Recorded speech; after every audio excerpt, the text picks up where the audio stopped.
Hello বন্ধুরা, প্রতিজ্ঞা সিরিয়ালের আজকের পর্বে তোমরা দেখতে পাবে ছুটি আশ্রয় বাড়ির সব কাজ গুছিয়ে সাবিত্রীদিকে বলে, এবার আমি আসি, বুঝলে তো।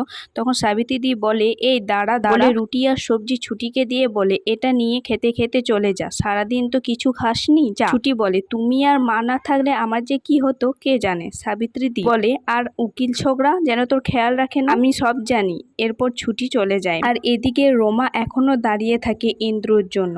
ইন্দ্র অফিসে যাওয়ার সময় তাকে না দেখেই চলে যায়। এদিকে ছুটিও সময় মতো অফিসে পৌঁছে যায় আর সব কাজ করে। তারপর রাত্রিবেলা অভি ছুটির বিছানাটা ঠিক করে দেয়। আর তখন ছুটি এসে বলে, এ বাবা আপনি কেন করছেন? তখন অভি বলে, এই বালিশটা পায়ের নিচেই থাকবে, সরে না যেন, এবার শুয়ে পড়ো। এরপর দুজনেই শুয়ে পড়ে। তারপর ছুটি আবার সকাল সকাল উঠে কাজ সেরে নেয় আর আশ্রয় বাড়ি চলে যায়। ছুটি আশ্রয় বাড়ি এসে বলে, দেখো সাবিত্রীদি, যা মোটামুটি অর্ডার এসেছে সবাই কিন্তু খাবারটা খেয়ে খুশি হয়েছে, আর তার জন্য দেখবে বারবার কিন্তু রিপিটও হচ্ছে অর্ডার। দেখো যারা এসে খাবার নিয়েছে তারা মুখে 2-4 জনকে বলেছে, আর সেই জন্যই এক সপ্তাহের মধ্যে আমাদের বিজনেসটা একটু বেড়েছে।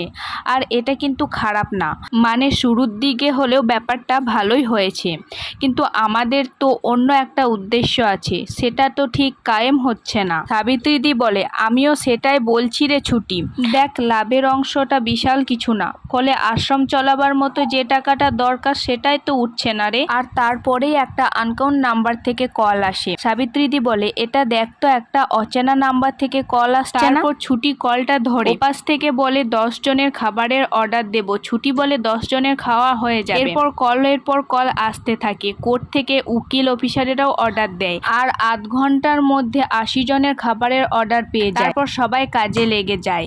আর ছুটি বলে, উকিল স্যারকে একটা কল করি, আর সব বলে অভিকে।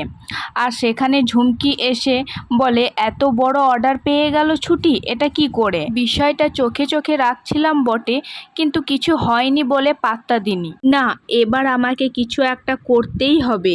আর তারপরে সব খাবারের অর্ডার নিয়ে একটা রিস্কায় করে ছুটি আর সাবিত্রীদি দুজনা মিলে যায়। আর রাস্তার মাঝে ইন্দ্রর সাথে দেখা হয়ে যায়।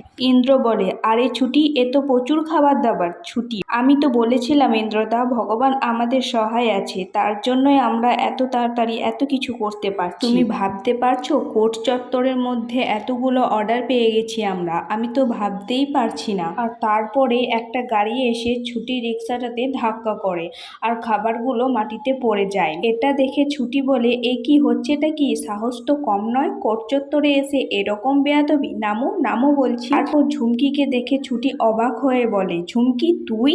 নাম গাড়ি থেকে, নাম বলছি। ঝুমকি বলে, এ বাবা ছুটি তুই?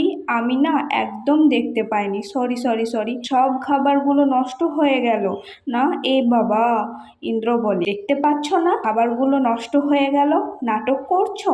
তখন সাবিত্রীদি বলে, ও সব জানে, ও কি আজকের বদ নাকি? এই তোর লজ্জা করে না? তোর এত বড় সাহস হচ্ছে কি করে? তোর লজ্জা সত্যিই নেই। এসব দেখে ছুটি রেগে গিয়ে সামনের একটা পোস্টার এনে ঝুমকির মাথায় ফাটিয়ে দেয়। তারপর বলে, খুব বদমাশি বুদ্ধি বেড়েছে না তোর? হ্যাঁ রে, লজ্জা করে না? যে আশ্রয় বাড়ি তোর জন্য এত কিছু করলো, আজ যেই আশ্রয় বাড়ির জন্য বেঁচে আসছিস, সেই আশ্রয় বাড়ি এত বড় ক্ষতি তুই করতে পারলি? তুই দেখ, তোর এত মোটা মাথা, আর ভগবানও আছে আমাদের সঙ্গে। তুই মারলি ঠিকই, কিন্তু একটাও খাবার কিন্তু বাইরে পড়লো না, ওই কৌটাটার মধ্যেই আছে। এবার সব ডাব্বা তুই তোল। ঝুমকি বলে, কি আমি? ছুটি বলে, হ্যাঁ তুই, এগুলো তোকেই তুলতে হবে, যদি না তুলিস তাহলে এরকম আরেকটা পোস্টার এনে তোর মাথায় ফাটাবো, তোল বলছি। ঝুমকি ভয়ে ভয়ে সব তুলে দেয়। তারপর ঝুমকি সেখান থেকে পালাতে গেলে ছুটি বলে, এই পালাচ্ছিস কোথায়? শাস্তি এখনো শেষ হয়নি তো, আমাদের পেছনে লাগতে এসেছিলি না? এবার তুই চেঁচিয়ে চেঁচিয়ে সবাইকে জানাবি এই আশ্রয় বাড়ির হোম ডেলিভারির কথা। এই কথা যদি নড়চড় হয়েছে তাহলে কম্বল ধলাইয়ের কথা মনে আছে তো? চল চেঁচা। ঝুমকি ভয়ে চেঁচিয়ে চেঁচিয়ে বলে, আসুন আসুন, আশ্রয় বাড়ির হোম ডেলিভারি খেয়ে যান, বলতে বলতে কোর্টের মধ্যে ঢুকে যায়। তারপর ছুটি খাবারগুলো সবাইকে বিতরণ করে দেয়। খাবার খেয়ে একটা উকিল বলে, বাহ, সত্যিই তো খুব ভালো খাবার। আরেকজন বলে, অনেকটা করে দিয়েছে অভিমান্য, আমাদের সঠিক হোম ডেলিভারিটিরই সন্ধান দিয়েছেন। আর আমরা কালকের অর্ডারটা আজকেই প্লেস করে রাখতে চাই। আর অভিমান্যুকে তো একটা ধন্যবাদ জানাতেই হয়। ঝুমকি বলে অভি কাস্টমার জোগাড় করে দিল, ছুটি রান্না করে ফাটিয়ে দিল, আর আমি এদিকে সাইড লাইনে দাঁড়িয়ে ঘোষণা করছি আজ দিনটা তোর রে ছুটি, এর বদলা আমি একদিন ঠিকই নেব, আপাতত এখান থেকে পালাই। এদিকে ছুটি ইন্দ্রকে বলে উকিল স্যার সব জানতো তাই না? ইন্দ্র বলে দেখো তুমি বলেছিলে অভি যেন তোমার হেল্প না করে, কিন্তু অভি ইজ অভি। এসব শুনে ছুটি বলে লোকটা কে যে কন্ট্রাক্ট দেখায়, ডিল দেখায়, অফিসে যাওয়ার সময় হুমকি দেয়, আবার চুপি চুপি হেল্পও করে। ইন্দ্র বলে বাবা ছুটি ব্লাশ করছো? ছুটি বলে না তো। ইন্দ্র বলে স্পষ্ট দেখতে পাচ্ছি ব্লাশ করছো। আচ্ছা দেখো আমার বন্ধু অভি বাইরেটা শক্ত কিন্তু মনটা নরম না, মানে এতদিন বুঝতে পারিনি ভেতরটা এতটা নরম, কিন্তু তুমি ওর লাইফে আসার পর জানতে পারি কতটা নরম। তারপর ইন্দ্র অফিস থেকে ফিরে এসে দেখে রমা এখনো দাঁড়িয়ে আছে। তখন সে রমাকে বলে আপনি এসব কেন করছেন? আমি তো আপনাকে বললাম শুনুন আপনি বাড়ি যান, আপনার শরীর খারাপ করবে। তখন রমা বলে আমার শরীর খারাপ করলে আপনার কিছু যায় আসে? ইন্দ্র বলে না আসে না।